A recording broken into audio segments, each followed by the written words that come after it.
Hello and welcome to another episode of Two Guys and a Chainsaw. I'm Todd. And I'm Craig.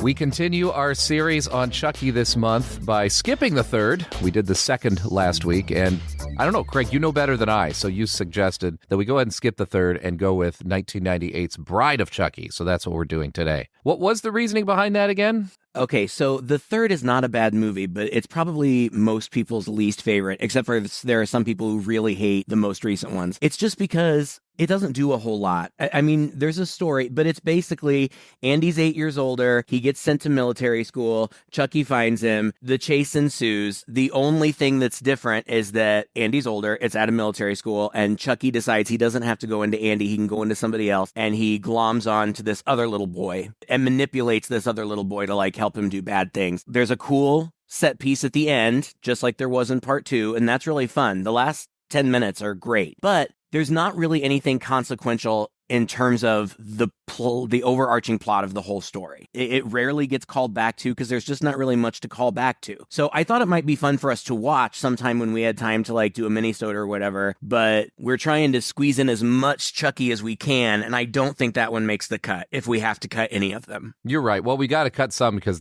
we don't have enough months. There have been so many Chucky sequels. Right. We did cover, just kind of do an overview of the series and talk about the TV series in a mini-sode a few months ago for our patrons. And we will be covering Child's Play 3 in a mini-sode for our patrons. So if you're interested in hearing a full discussion about that, it will not be on a publicly available podcast, but you can go to our Patreon page and get a sneak preview of that. And if you like what you hear, consider becoming a patron, joining the club, and getting access to that and a bunch of other mini-sodes. So that is chainsawhorror.com. You can follow the link for our Patreon page or go to patreon.com/chainsawhorror. And that is our commercial for today. Right. Now on to The Bride of Chucky. Like I said at the beginning of this, I had said I'd only seen the first Child's Play, and that was a lie.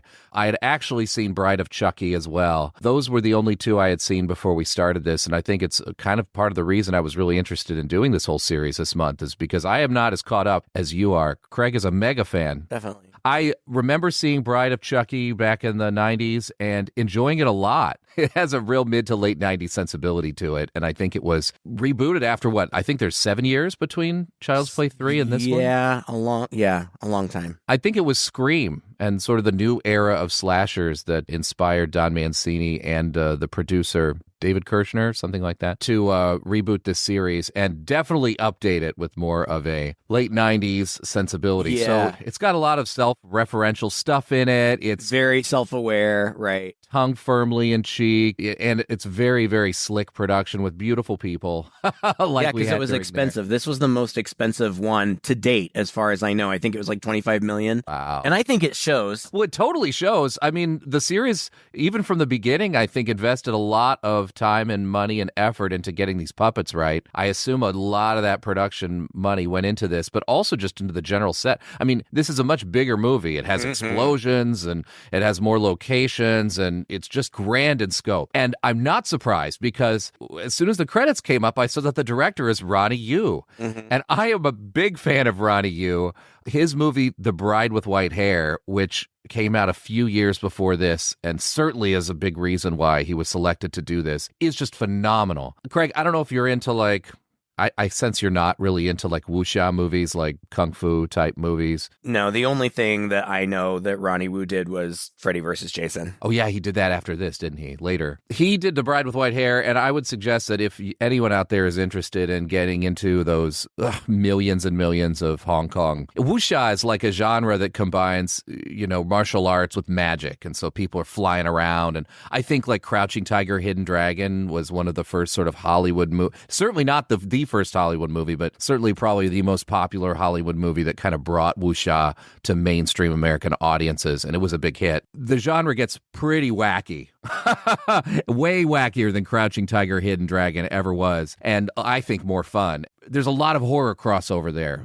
A lot of horror fans, I think, could really get into that. And I would suggest, if you're at all interested, The Bride with White Hair is the perfect gateway movie into that genre. It is just exciting. It's fun. It has a heartbreaking story. It's full of action, and it's got a lot of those horror elements as well. It's just a blast. And so Yeah, I can't speak highly enough of that movie, so I'm really not surprised to see that he was behind this one, which I really enjoyed. I enjoyed it when I first saw it. I enjoyed it again when I saw it, probably even more so when I saw it this time. In some ways, it was kind of like going back to an old friend because I remembered it and I remembered the sensibility. In other ways, it was like going back to the 90s and remembering what horror movies were like during this time as well. And it seems to have set the stage for a turn in the series, if you will, towards what the Chucky is more or less now, unless we're in kind of a third incarnation at this point. You can tell me more about that. Yeah, I would say we are maybe kind of in a third incarnation now. It's a little bit different because these, even more so the next one, Seed, really lean into the silliness, but this one does too.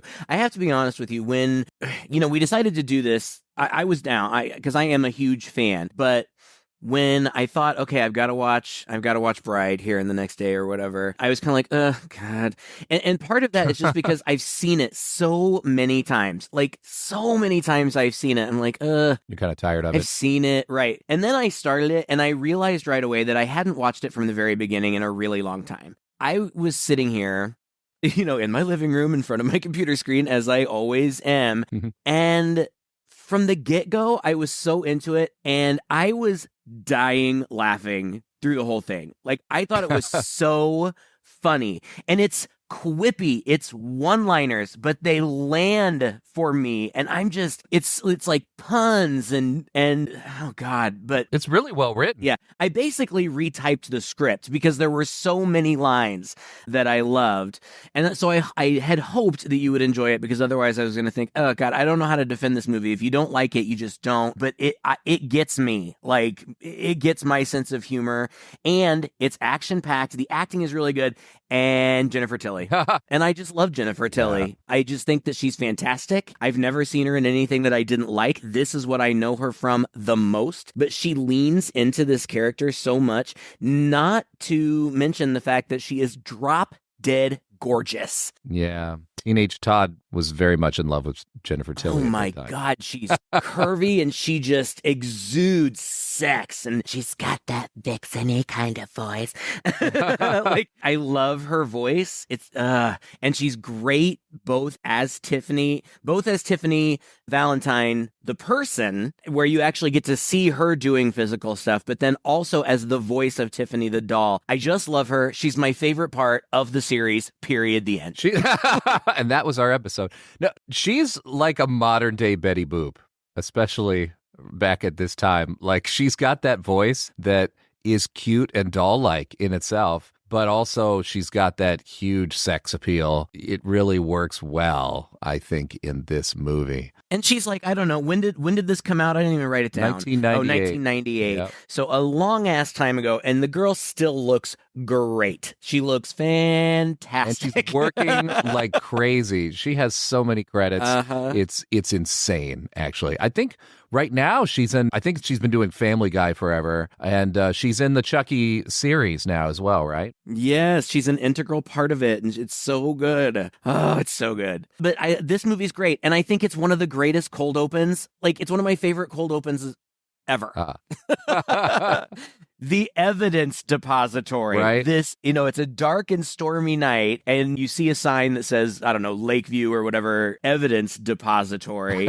And this lone guy walks in, and all the lights are out. So it's just the, like, moonlight and lightning shining through the high windows that's illuminating tall rows of evidence. And in there, you see the crate from Creepshow. You see Jason's hockey mask. You see Freddy's glove. You see Mike Myers' mask, I think, and Leatherface's chainsaw. Like, these are just all in this one police repository. It's so campy. And I thought, it's so great. And this guy's, like, obviously being shady and sneaking around, and he opens up a locker and he grabs the contents. He throws something else inside, and then he leaves. As he's driving, he calls somebody, and it's a woman who we don't know yet, but it's Jennifer Tilly, and you can't mistake her voice. He's like, I got it. And she's like, okay. Just don't forget. And then he, like, almost dies because he's not paying attention to the road. And she giggles into the phone when he's almost dying. And then he's like, don't forget what? She's like, curiosity killed the cat. And so he parks at the location that they're supposed to meet, and it's raining and thunder and lightning. He gets curious, and he goes to start to open the bag. And classic... I told you, this becomes a thing. People popping out from behind the driver's seat of a car. It happens so often. And this is one of the best. And she pops up from behind him and slits his throat and pulls, once he's dead, she pulls out the eviscerated Chucky. And he's all kind of mangled like that because the way that he dies. Well, no, I'll save it. It's because of the way that he dies in part 3 that he looks like that. Okay, yeah, I wasn't. And I just thought it was. I just thought it was such a great. I love that it's so atmospheric and it really kind of sets the tone. This movie is really interesting tonally. It references obviously in the title Bride of Frankenstein, and Jennifer Tilly watches Bride of Frankenstein later, and there are parallels to the two stories, and it kind of has a little bit sometimes, not all the time, that kind of classic Hammer feel. Yeah, where it's Universal. Always yeah, and where it's always dark and stormy, and the lighting is really severe, and I love that. There's lightning flashing through half of the scenes in this movie. Every time they're outside, it's dark and there's lightning, and there's either a storm going right now because it's raining, or there is just a storm coming because it's flashing all over the place. Yeah, it's really great. That helps to add to that grandiose feel, and I might add a bit of that wuxia taste to it as well. You're going to find that kind of thing a lot in the wuxia action movies. And it's really cool for me because I remember this period of time. I was just out of high school. I was in college right now, but this was the grunge / we were moving into like industrial type stuff. 9 Inch Nails, Marilyn Manson, all those were becoming popular. And it seemed like our movies were getting a little bit of that edgier aesthetic. And this film seems to really lean into it. We got a lot of Rob Zombie songs in here. Yeah. Jennifer Tilly's boyfriend who comes in, I wasn't surprised to find out earlier that part had been offered to Marilyn Manson, because the guy comes in looking like Marilyn Manson. And he is this absolutely ridiculous kind of wannabe goth guy. She's very much a goth girl. Her trailer that she's in is covered with dolls, and it just has, quite frankly, a really cool like haunted house aesthetic to it. Yeah. And she's clearly wearing the pants in this relationship. And I like that. Like, yeah, he's pathetic. She is really strong. You really need a strong female character to kind of go up, not against Chucky, but kind of with him, right? To play off of him in this movie. He ends up sort of abusing her, but she ends up getting comeuppances here and there, like she's not going to take his shit. And she does that both as an adult and as a doll. And I think that byplay really helps make this movie work as well. She feels, in many ways, almost as strong as Chucky. Oh, absolutely. And certainly as strong in personality, Yeah, she's a great rival's not the word, but adversary, I guess, for him. It's like a Bonnie and Clyde type thing. Right. They have a love-hate relationship, and it works really well. And I love that. And Damien is played by Alexis Arquette before her transition. Like, I think she's great in this movie, but she is playing a spoof of Marilyn Manson. So it's almost funny that they would offer it to him, because he would really have to have a really good sense of humor about himself, which I kind of have a feeling he doesn't. I kind of feel like that too. He doesn't seem to be like a very good person. I think Alexis does a great job. And I also forgot that before, I'm sure she still was after she transitioned, but before she transitioned, she was hot. Like, she's covered in tattoos. She's ripped. It's like, okay, Damien, like, I don't know. Right. Okay. We forgot to say, she brings home the doll. Tiffany brings home the doll, and she like stitches it up. And this version of Chucky just looks badass. He's like mangled. Did you notice they brought back the metal skull? I did notice that. I had forgotten about that. I guess to make it more durable, right? I guess, but she stitches him up, and then she has voodoo for dummies, and she tries to do the Ade do a Damballa, and she goes through the whole thing, and at the end she says, awake, and he doesn't wake up, and she says, what a crock, and throws the book down. And then Damien comes over. She's annoyed with him because he like says he's going to kill people, but he doesn't really. Like, he showed her a fake picture that was just like him made up to look all mangled or whatever. But as they're talking, she looks, and Chucky's gone. So she doesn't know where he is, but she kind of tries to get Damien to inadvertently look for him. It's like she wants Damien dead. Oh, she definitely does. It's obvious early on, and Damien is just a complete dork. Hey, Tiffany! What are you doing here? Come on, let me in, huh? I'll catch my death out here. Promises, promises. By the way, I knew so many guys like this in high school. It's kind of funny. It's so funny, the byplay, and it creates a lot of tension for us, I thought. I really enjoyed this whole sequence, which could have, maybe some people think this whole thing and maybe the whole movie drags on a bit. I found that the movie was really skillful in its writing, that there was always, even if there wasn't a kill, even if there wasn't Chucky, there was always something really damn interesting happening on the screen, in my opinion. And in this sequence is just well constructed, and I really liked it. Yes, I do too. And eventually Chucky, pops up somewhere. Tiffany, I knew you were obsessed, but I'm not. Chucky? He's so 80s. No, He's he's even not. scary. Yes, he is. I feel like that was the attitude some people, skeptics had when they were bringing it back after 10 years or whatever it was. Chucky, he's so 80s. He's not even scary. He's a stupid doll. Hilarious. Tiffany handcuffs Damien to the bed and sits Chucky on his chest and then dances for both of them. That was really hot. At this point, she reveals her entire history with Charles Lee Ray. You see, we lived together for years. Of course, that was before the cops killed him. That was before he passed his soul into that doll there. Boy, was he ever jealous. Anybody even looked at me, Chucky would take care of him. Wouldn't you, Chucky? We were gonna get married. Damien says something insulting. He's like, he's not even big enough to satisfy a woman like you or something like that. Chucky's head turns around 180 degrees. Very much Exorcist-like. It's not the size that counts, it's how you use it. Yeah. Every line killed me. He rips out Damien's face piercings. This is a gory movie. I like that too. Yeah. Lots of great practical effects. And then he suffocates him by holding a pillow over his face and then just sitting on it while he has a conversation with Tiffany. It took him a long time to suffocate. And their conversation is like, "Hi, how you been?" And she says, "It took me 10 years to find you." And he's like, "Well, what are you doing with that guy?" And she's like, "Well, 10 years is a long time." And she said, "And I haven't even been with him." You know me, I'll kill anybody, but I'll only sleep with someone I love.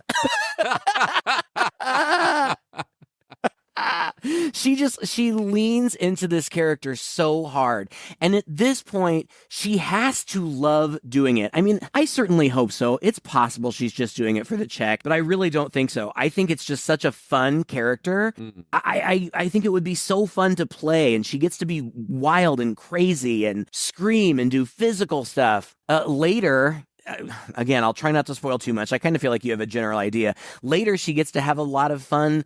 Jennifer Tilly gets a lot of have fun lampooning herself, and she's great at that too. So yeah, I could go on about her for the next 45 minutes, so we should probably just move on. One thing that we have failed to mention so far, and this is the only part of the movie that I don't like, it's the stupid star-crossed lovers subplot. Oh, yeah. It's dumb. I don't care for either of those actors. I mean, I don't know him really from anything other than this. I looked at his IMDb page. He's done a lot of like daytime soaps and some other stuff. He's a handsome guy. He's very, very handsome. And he's not terrible. I just don't care about these characters. And anytime they're on screen, I just wish they would go away and get back to the other things. And Katherine Heigl is the girl, and I don't care for her as an actress. I don't know. She's probably a lovely person, but I just don't enjoy her as an actress, and I don't enjoy her here. She was big at this time, though. Well, this is right before big. She got big, I think. Yeah. She is right on the cusp of her huge breakout, which was Grey's, of course. But Julia Stiles was originally cast, but she had to drop out to do 10 Things I Hate About You. I'm kind of happy for her.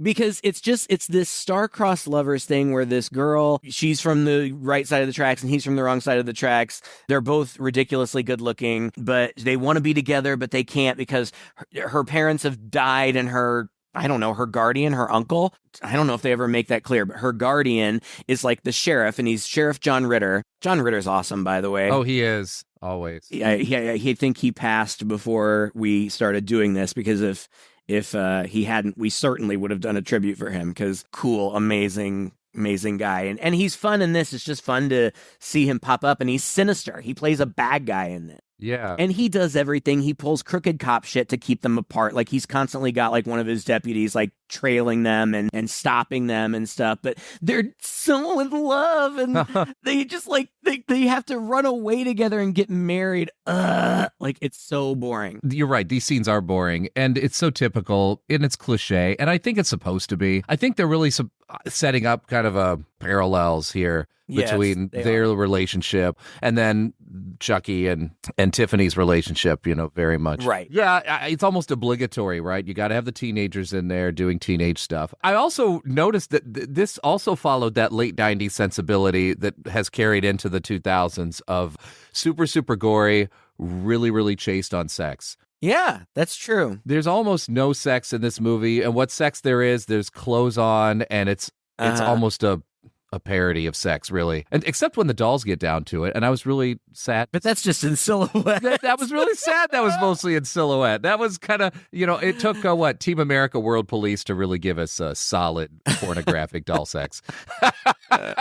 Oh, God, I love that scene. What kind of kicks off the events are, it just so happens that Jesse, who's the Romeo, he lives in the same trailer park as Tiffany. Tiffany is dragging Damien's body out in a big trunk, and she asks him to help load him into the trunk, which he does. It's all very funny. It's a very funny scene. But eventually she hits on him, which I don't blame her at all, because I don't believe for a second that guy's 19. And even if he was, I could make an exception.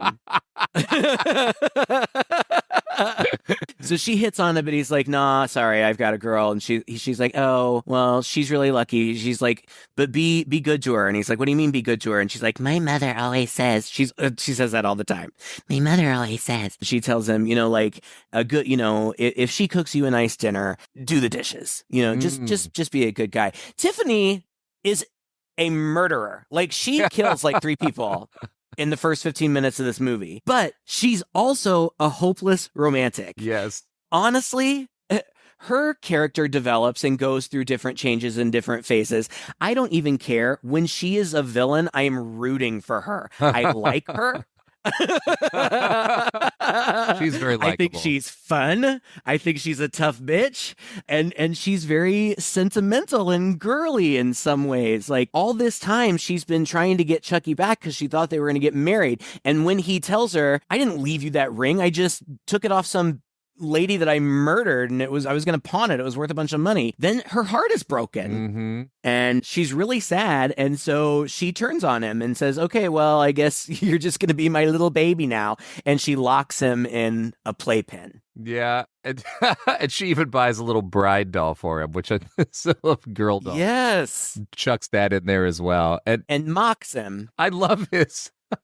I used to have a speak and spell when I was a kid. When I was really young, like before kindergarten, I asked for one, and my parents were shocked, and I learned to read through that thing. I loved it, and he's got a little speak and spell in there as well, and I love that bit where, because the speak and spell is, it says words, and then you have to punch the words in. Yeah, it says, spell woman. And he punches in bitch. And that just sums up his philosophy. Yeah, it's hilarious. That sound is so nostalgic for me. Oh, God, spell woman. Beep, burp, beep, beep, burp, burp. Oh, God, I loved that thing. Folks our age will get it. You youngsters won't get it. But she makes the mistake of, she put the ring that he gave her on a necklace around that doll's neck, and he uses it to like hacksaw his way out of the thing. Okay. Meanwhile, she is looking like a snack lounging in the bathtub, in the bubble bath, watching Bride of Frankenstein, and it's the scene where the bride comes alive and rejects the monster, and the monster is heartbroken and says that they would both be better off dead, and she's crying, like there are tears running down her face. She's such a hopeless romantic, and you see Chucky like from behind, like marching towards her, dragging the bride doll, and then he presses his face up against the clear shower curtain that she uses as like a door, and then he just lunges at her with the knife, and she screams screams. She screams so much in this movie. She's got a great scream queen scream. But she's quick and she kicks him away. But before she can get out of the tub, he tips over the TV stand into the tub and it electrocutes her. And she's writhing and screaming and splashing and bubbles are floating all over the place. And Chucky's just sitting there enjoying every second of it. And then she died. And like, I love the effects. They're a little bit cheesy, but it's a parallel to The Bride of Frankenstein. You know, just like The Bride of Frankenstein was brought to life with electricity, this is how she dies, but it's a very Frankenstein-y electricity kind of moment. Yeah. And so Chucky does. He looks at her and he puts the doll on the ground and he does the Ade Due Damballa thing, and it doesn't seem to work. And he does the same thing she did. He said, load of crap or whatever she said before. But then Jennifer Tilly shoots up in the tub for just 1 second and falls back down. And at the same time, the doll comes alive. And she immediately looks totally different. Like, much like Chucky evolved, you know, her brow gets much sharper and the expression on her face is much harsher. But she looks great. And they come up with a plan eventually. But one of the first things she does is give herself a makeover. There is a makeover montage in this movie. I know. It's so cute.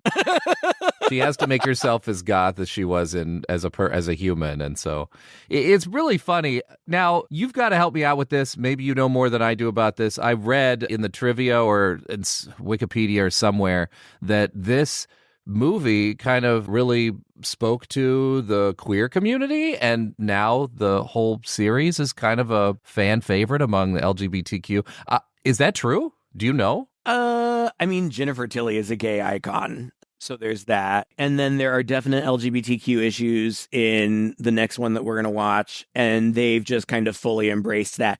The reason that I said that some might say that the show is in a new iteration is because there are a lot of people out there that would describe the series as woke. It clearly has a progressive point of view. All of the characters that we know and love are very progressive. Like Chucky is totally cool with the gays. Like, so you know, I don't know. I can't speak for the community, for sure. But I could understand why. And I do know that it is true that it has been recognized for positive queer representation in the series. Several organizations have recognized it for that. So I think that's cool. Yeah. But so now they're dolls and they have a problem. But here's where they start to mess with the mythology. Now, all of a sudden, Chucky says, there's this amulet, the Heart of Damballa, and we need to get it or else we're going to be stuck in these bodies forever. We've never heard of this before. This is a new development. You think this would have been the first thing he was looking for in the first movie, right? If this was... Right. Wow. Oh, God. There's always got to be a MacGuffin, right? Oh. Right. And the way that the two stories, the two sets of levers stories intersect is that Tiffany calls her neighbor, Jesse, and says, I need you to do something for me. I've got these dolls that I need delivered to a friend in Jersey or something, which is where he's buried, which is also doesn't line up. He was killed in Chicago, and Chicago. They say in this movie that he was killed in Jersey. Both the first two movies take place in Chicago. I don't know why they would change that at this point. But he's like, I'll give you $500. All you have to do is drop him off somewhere. And he's like, I don't know. I really need the money. I don't get messed up in anything. He's like, I'll do it for $1,000. She says, fine, we'll give you $500 up front and $500 when you get back. So he talks to his girl and it's like, we have to run away. And he kind of talks her into it. I love when she offers him the $500. She said, I do it myself, but I have to take care of a friend who's mentally incapacitated. Like, everything she says is so funny. And so then when Jesse goes over there to get the dolls, like as he's opening the door, Tiffany kind of acts like she doesn't know what to do. And Chucky just goes, act natural. And then it shows Jesse coming in. And then when it comes back, Chucky's just sitting there like a doll would be. And she looks like she's on a fainting couch. Yes. Like, she has one arm up to her forehead and like her head cocked. Oh my God, this movie is so funny. It is funny. But they go, okay, so then he goes to pick her up and they have a conversation about how they should run away and get married. Unbeknownst to them, her guardian is standing right behind the van, and he's like, he calls his deputy, and he's like, they're getting ready to leave. And then he's breaking into the van to plant drugs in the car. And Tiffany's like, what is he doing? And Chucky's like, he's f***ing with our ride. And so they kill him because they need this ride, right? Like, they don't have anything personally against him. Not that they ever really need any reason to kill anybody. Right. They kill a bunch of people in this movie. But this was one of the great kills where John Ritter like comes in, he plants the drugs, and then he's kind of looking around, and Tiffany is in the passenger seat, I think, or the driver's seat, doesn't matter. Chucky is kind of down in the floorboard, and as he leans in, he looks at the dashboard, and he sees that it's lined with nails, just like leaned up against it. And Tiffany comes alive and says, now! And Chucky cuts a line, and the airbag goes and shoots all of those nails into John Ritter's face. And it looks great. Like, that's why I said I can tell this movie was expensive, because it looks so good. It does. Everything looks good. Everything's clean and sharp, and the makeup looks great. The practical effects look great. The puppets, the movement of the animatronics or puppets or whatever they are. It's fantastic. It looks as real as I could imagine making it look real. And they do different things. Like, there's one point where there's an aerial shot of Chucky crawling. I don't know if that was an animatronic. At the end, the two dolls fight one another. I think those were little people. They were. Didn't you think? Yeah, they were famous ones too. Yeah. Gotcha. But they just did, so many different techniques to make these dolls appear as lifelike and realistic as possible. And I really think that they were super successful here. I would even say this is one of my favorite iterations, because in the newer ones, they're still doing mostly practical, but they are doing some CGI. And I would almost just rather it look a little bit more rough around the edges and be all practical, but I'm not complaining too much. It still looks good. I understand that times change. Well, we talked about it in the last couple episodes on the previous two movies as well. These dolls, they're animated dolls. And so I like the fact that it's not, the rubber has limits. The doll's eyes can only move so much and its mouth can only move so much, but it's not stilted. It's expressive and it moves as much as it can. So I really dig that. They would just look like cartoon characters, and I would totally hate that. Right. So. Right. Or you're right, like elves or something biological. Right. And to some extent they are, like, they bleed and they can be killed and stuff, but they still maintain the appearance of a doll, which I appreciate, because I think wouldn't like them to look like little weird humans. That would be weird. Right. So now it becomes a road movie. The Guardian is dead. They hide him. There's a hilarious scene where they have to clean this all up in like 5 seconds. And Tiffany is just on the floor, like scrubbing, like... And there are hilarious moments. Like, there's a moment where Jesse opens the back to throw Jade's luggage in, and Tiffany looks up, she's still cleaning, and he just throws it right on top of her, like, because he's not even looking at what's in there. And then they just manage to scurry back to their seats before they get in, and then they get pulled over immediately. The deputy had gotten tipped off, and there's a whole series of events where he finds the drugs, and he's like, well, you're in trouble now. And Jesse's like, oh no, but Jade's not there because she went inside to get some food. And in the meantime, again, Chucky and Tiffany still need their ride, so Chucky crawls to the cop car, sticks some fabric in the gas tank, sets it on fire, and then crawls back, and the car explodes, killing the cop, obviously. But Chucky also dropped a piece of evidence, because what ultimately happens is the cops think that Jade and Jesse are a Bonnie and Clyde, and that they have been responsible for all of the murders that have happened in this movie. Right. Because they're all connected. Because they are all connected. Because they're connected by Chucky and Tiffany. They're trying to pin it on Jesse and Jade, because obviously they don't know about the dolls. And Jesse and Jade, they're going off to get married, right? Well, I don't know if that was I think that was the ultimate goal, but at this point, because they were separate when the cop got killed, they're both suspicious of each other. They're hearing about themselves and how they're suspects on the radio. Is it true that Jesse and Jade may in fact be the serial killers that you've been tracking for the past few days? We have some We information. can't confirm that at this time. The previous murders appeared to be the work of just one killer. Now that It's possible that one of them is a hostage or simply unaware of what the other is up to. So they're both suspicious of each other. Yeah. But for whatever reason, I think it's because they know that they're imminently in danger. They stop at Niagara Falls and go to an all-night wedding chapel, and they do get married. I had forgotten about that too. Yeah. Guys, slow your roll. This must be why they said it in New Jersey, or they had to go to New Jersey because they wanted to get Niagara Falls in there. Because that's that classic your grandparents' wedding destination, right? That everyone had the honeymoon in Niagara Falls. And I wonder if that's the reason why they moved it to the East Coast. I don't know. I don't know. I've never read any reasoning for that. Then there's a fun scene here. Well, they're both suspicious of one another, but they also have to deal with these swingers who are in the adjoining suite who just come in and make themselves at home. Yeah. And they're putting the moves on them. Like, it's our honeymoon too, but, the more the merrier. And Jade and Jesse are not interested in sexy times even with each other. Right. So they're just trying to get rid of them. But the woman swipes Jesse's wallet and I think the ring. Yeah. Because Tiffany sees it, and after they're gone, Tiffany whispers to Chucky, "That slut doesn't deserve to wear that ring."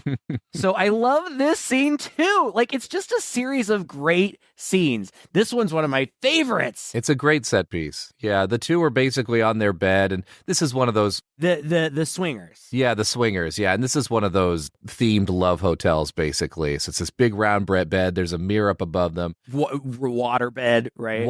Oh, yeah, it's a water bed. This is the chaste sex, where they've both got most of their clothes on, but they're acting like they don't, and they're getting all hot and heavy. And Tiffany comes up, grabs one of the bottles of champagne, and slowly sneaks up on the bed. And he, the man, turns around and looks up at the mirror because he's on top of the girl. And he sees Tiffany, which must have been terrifying, coming at her, coming with the bottle. And I was like, what is she going to do with that bottle? Is she going to whack him with it? I knew exactly what she was going to do with Oh, it. God, it was so funny. And then she throws the bottle up, breaks the mirror that's above the bed, and all these shards of mirror improbably anyway fall down on them and impale them, also getting the bed. And so there's just blood and water just gushing out across the floor. You said improbably. Yeah, totally improbably, because not only are they killed, this would probably be very uncomfortable and could lead to some serious injury, but no, you wouldn't necessarily die. But these people are, just impaled with glass all over their bodies. Everywhere. And you see close-ups of it later. But it also falls apparently with enough force to make the bed explode. Right. The water shoots 10 feet into the air. And it's completely filled with blood at this time, right? So it just goes across the floor and they stand there. Later on, a woman comes in. Go ahead. Well, I was just going to say, you can't forget that Chucky witnesses all this, and it makes him super... No, that's right. I was going to say it makes him super horny, but it's not even that. He just looks at her in awe and says, "I love you."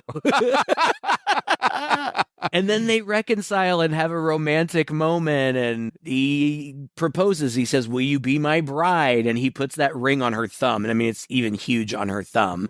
Oh my God. I'm crying. I wonder if all the plumbing works. Well, I don't know about you, but I'm starting to feel like Pinocchio here. Oh. I am anatomically correct, What? No, you're not. Of course he's We've not. seen you naked before. That was another retcon. Maybe it's a voodoo thing. He has a voodoo dick. Is that what it is? But so they start kissing and they start we're seeing all this in silhouette. He's on top of her and she's like, wait, do you have a rubber? And he's like, "Have you seen me? I'm all rubber." And she's like, "I thought you were plastic." And I don't even remember what he says, but then they make sweet, sweet love. Yeah, they consummate their marriage. And the next morning, the maid, who is Kathy Najimy, what are you doing in this movie? It's so weird. It is weird, but there are...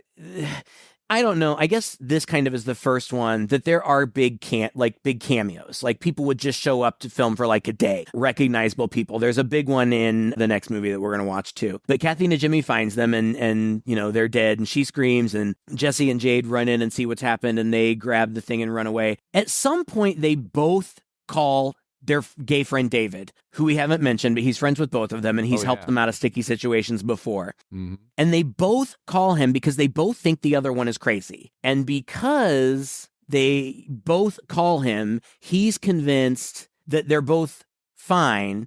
So does he meet them here? I think he does because Yeah, I think so. she told him on the phone where they were. So right before they take off, he like knocks on the window and he rides with them in their van. And this is a funny scene too, where he's telling them, listen, but you both were so sure that it was the other one that I think that there must be some sort of misunderstanding. Yeah, you're both innocent. By the way, something smells odd in here. And he keeps saying this, and as he's chatting with them and convincing them they're both innocent, he goes to the back and opens his trunk where the body of John Ritter's character, was that her uncle or just godfather? Who was it? I don't know. It was her guardian. I don't know how they were related other than that. Anyway, he's in there, and he opens it and he sees that. He closes it. They're like, "What's up? What's going on?" It's classic comedy. It's pretty funny. But then I think isn't this when Chucky and Tiffany pop out? Well, he grabs a gun, the guardian's gun, because he's the sheriff, and he's pointing it at the two of them, and there's a lot of confusion. But yes, then the dolls reveal themselves, and I don't remember if they have guns. I think maybe Chucky has a gun too. Maybe they grab his. I can't remember, but maybe. I don't remember. But Jesse pulls over on the side of the road and David gets out and he's still waving the gun at all of them. And he like signals the police and the police are coming. Now is when the dolls reveal themselves. Right. And David is just so startled by this that he backs into oncoming traffic and gets plowed by a semi-truck and just explodes into a pool of mushy goo. As you do. And then the dolls hold the kids hostage and make them run from the police. And they do, and there's a big car chase and huge car crashes. And what I love about the series so far is Chucky's constant ability to hold people at gunpoint or knife point and make them do what he wants. And that's what they do. But then there's all this cool byplay where Jesse and Jade kind of like start an argument between Chucky and Tiffany because she's back in the back of the RV like making cookies and things. He's like, oh, you're such a good cook and yada, yada, yada. The dolls say, I mean, a couple of things happen. Like they're still in the van. The dolls have to explain to the kids what's going on. And Chucky says, like they start talking about it. And then Chucky says, if it was a movie, it'd take like 3 or 4 sequels to do it justice. That was funny. But the dolls also make it clear that they all but say it outright, that their plan is to possess these kids. But the cops have found Chucky's fingerprints. Charles Lee Ray's fingerprints. How? Like in a shocking update. I don't know. I guess Chucky has Charles Lee Ray's fingerprints. It doesn't make any sense, but they have. So now there's, they don't know what's going on, but they also say they're going to exhume the body. So the dolls panic. So they steal an RV. They kill the old people. And we don't see it on screen, but later, as you said, as Tiffany's like being a domestic goddess, like her hero, Martha Stewart. I just wish that this podcast, like, I wish we could just watch the movie with everybody. Right. Because there are so many funny one-liners and so many parts. And we just don't have gags. the time to talk about them all. Yeah, and running gags. Like the Martha Stewart thing's a running gag. Because Chucky's like, again, it's one of these 80s things that Chucky's back awake after so long. And early on in the movie, Tiffany mentioned something about Martha Stewart. And he's like, who the is Martha Stewart? And she's a domestic goddess and my hero. It's so funny that this woman would have Martha Stewart as a hero, right? But I love. She's not just one thing, and I love that about her. Pile of contradictions, like all of us. Yes. and she is. Here she's wearing an apron. She made Chucky Swedish meatballs because they're his favorite, and he's like, nobody makes Swedish meatballs like you, babe. And then she brings him some cookies, and he's like, thanks, babe, these are great. And she starts to walk away. If I had known that marriage was such a great gig, I would have never have waited this long to tie the knot. On the other hand, she's not much of a housekeeper, is she? Tiff? Those dishes aren't gonna wash themselves, You were nice enough to cook for him. The least he could do is wash a dish. And so Tiffany gets really pissed, and she starts throwing dishes at Chucky, and they're shattering like on the windshield. Chucky says, hey, what would Martha Stewart say? Martha Stewart! Oh my God, it's so funny. But they end up, I already said the first part, but also Martha Stewart can kiss my shiny plastic butt. Jade kicks Tiffany, the doll, into the oven, which is presumably still hot because she was just baking. And Jesse kicks Chucky out the window. And then, I don't know, he didn't intentionally crash the RV, right? No, Like, he just, in the commotion, I think he lost control of it, yeah. burnt Tiffany jumps out, and she's all burned up now. Like, she's charred from head to toe. She still has her hair, which doesn't make a lot of sense, but she's, and her dress is all sooty and black, and she's completely charred, and like her plastic is cracking and stuff. And she attacks Jade, but somehow they get out, and then Jesse jumps out and the RV explodes. He like jumps out of the explosion. They just happen to be at the cemetery now. Chucky forces Jade to take him, I think, and Jesse's following. Like, all four of them are just basically walking to the grave. Right. Chucky kills the gravedigger who was working late into the night exhuming his body. Right, with no one else around late at night. Like you. Right, and he right, and Jade opens the coffin, which is real easy, and retrieves the amulet. And there's silly lines like Chucky's like, "Hey, you broke my head off, or you broke my neck, or something." And Jesse tries to use Tiff as a hostage and make an exchange, and he does. The two girls, it's that classic exchange, like I'll let her go, you let her go, and they cross one another. And right as Tiffany's walking away, she looks at Jesse and says, "Why can't I ever get it on with one of the real good guys?" I love that. Like, I love that the dolls are good guy dolls. Yeah. So it's a great play on the words anyway.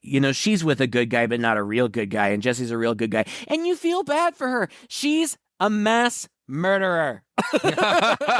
Don't feel bad for her. And my heart breaks for her. She deserves love. Even mass murderers deserve. Right. And as she's passing Jade, she looks at her and says, "You're a lucky girl." And she walks up to Chucky and she says, "Catch me, Chucky." And she like falls forward, and he sidesteps and just lets her face plant on the ground. So the lovebirds, the real lovebirds, are reunited. But Chucky throws a knife into Jesse's back, and then he pulls a gun on them and ties them up and starts the ritual. I don't know why he would stab the body that he's planning on immediately going into. Yeah, that doesn't make a lot of sense. Also, it doesn't seem to matter anyway that he had a knife in his back. It just gets pulled out, and then it's almost like it never happened. Right. And he tells Tiffany, he's like, "This is it, babe." And they embrace. And Tiffany says that they belong together forever, and they embrace and kiss, but she stabs him in the back, and he falls down like in agony. It's very difficult to hurt this guy most of the time, but yeah. I guess she knew exactly where to stab him, that it would like take him out. It was in the heart. Maybe. From the back. And she says to him, we belong dead. It's the callback to Bride of Frankenstein. Mm-hmm. And "Goodbye, darling, I'll see you in hell." And she falls over dead. But Chucky she doesn't fall over dead. Chucky's not dead. He gets up, and this is when they fight with shovels. And it's all shot from above. The big fight scene. Yeah, I can tell that it's little people. I don't care. Just barely. It's dark. What else are you? That's an excellent idea. Yeah. That's a great idea. Shoot it from above so the perspective is a little bit off. Dress them like the dolls. They look small. I believe it. Love it. It's great. Yeah. He ends up stabbing her, I guess, and she falls over. But Jesse hits Chucky into his grave and then pulls up the ladder. So Chucky's stuck down there. He's like, "Let me out, let me out." But the detective, who's been working on the Jesse and Jade case, these murders the whole time, shows up alone. Just out of nowhere, shows up alone. And he pulls a gun on the kids, but then he sees Chucky down there. I think it's Jade, points a gun at him, and he says, "Go ahead and shoot. I'll be back. I always come back. But dying is such a bitch." and she shoots him a bunch of times, and he's screaming, "Ah!" But then he's dead. Yeah. And then the cops look at the kids, and he's like, "Nobody's going to believe this." But somebody calls him on his radio, and he's like, "We've got another body out here, or another couple bodies or whatever, send backup or whatever. But Jesse and Jade, they didn't do it." I think he says something like, "It's a long story," or something like that. But he has communicated to somebody that they didn't do it. It's always that, convenient way to wrap things up at the end, is to get some person of authority and to see, something incriminating at the very end. And then it can just unwind this whole mess for them. So we know they're going to be fine. Right. They're going to be okay. He's like, and he even says, you kids go home. What? How are they going to go home? How? Take his car? I guess. God. But then we've got the end where it's just the detective alone in the cemetery, and he walks up to Tiffany's body and he's like disgusted by it. But then she sits up screaming, just wailing, screaming, and he sees something moving under her dress, and then a huge amount of blood splashes from out of between her legs all over his face. He's covered in blood, and he's trying to wipe it off. And then the baby from It's Alive crawls out from under her skirt, and it's got those little sharp teeth. It's quite literally the baby from It's Alive. It is, yeah. It jumps on his face, and then it cuts to black, and the credits start to roll. Setting up a sequel. Honestly, I didn't expect to enjoy it this time around as much as I did, but I am so glad that I revisited it. And if you are somebody who is a fan, but for whatever reason hasn't revisited this, sit down and watch it from beginning to end. Maybe with some buddies, maybe have a couple beers, but it's a fun time. It's a fun movie. And like we said with part 2, it moves. It does. Like, it just moves and moves and moves. The slowest parts are like we're star-crossed lovers. But even, it's not like those go on forever. Like, you get a couple of those scenes here and there, and then it gets right back into the good stuff. Yeah. I loved it. And I forgot, I don't know if I had read this before, but this was Brad Dourif's favorite Chucky movie up until one of the more recent ones. He has since changed his tune, and there's another one of the future ones, that is now his favorite. But at this point in time, this was his favorite one, and I get it. It's a bigger budget. It's bigger in scope. It gives him more to do. It gives him more to do. He gets to be funny, and I think he's really funny. I think the character is funny. I think that Tiffany and Chucky are a great combo, and the dynamics of their relationship are just fun to watch. Jennifer Tilly is a goddess. I think she's great in this, and this is a silly role, and I love that she embraces it. I've seen her in other things. She's good. She's just a good actress. Yeah. It's interesting. I didn't know before this time around that the first pick for Tiffany was Gina Gershon, maybe most famous for starring alongside Jennifer Tilly in Bound, which is a huge movie for the LGBTQ community. Lesbians love that shit. I don't remember if Gina Gershon turned it down or what, but I think that I don't know if they were already considering Jennifer Tilly, but she put in a good word for Jennifer Tilly and told Jennifer Tilly she could do it. And I think Gina Gershon would have been great. Spoiler alert, she shows up later. I think this is a perfect role for Jennifer Tilly. She's hilarious. If you don't like chocolate with your peanut butter, if you don't like comedy with your horror, this is not for you. Oh, no. Because it is as much a comedy. Yes, at least. Mm-hmm. Yeah, as it is horror. Yeah, but it's fun. Honestly, it's not as corny as Freddy got. It's funny, but it's slick. It's not trying too hard, but it's not afraid to be a little silly. Freddy kind of got into dad jokes. Yeah. Exactly. Which I'm a big fan of a dad joke, but anyway. I just like, I think more sophisticated comedies, they set something up that have payoffs later.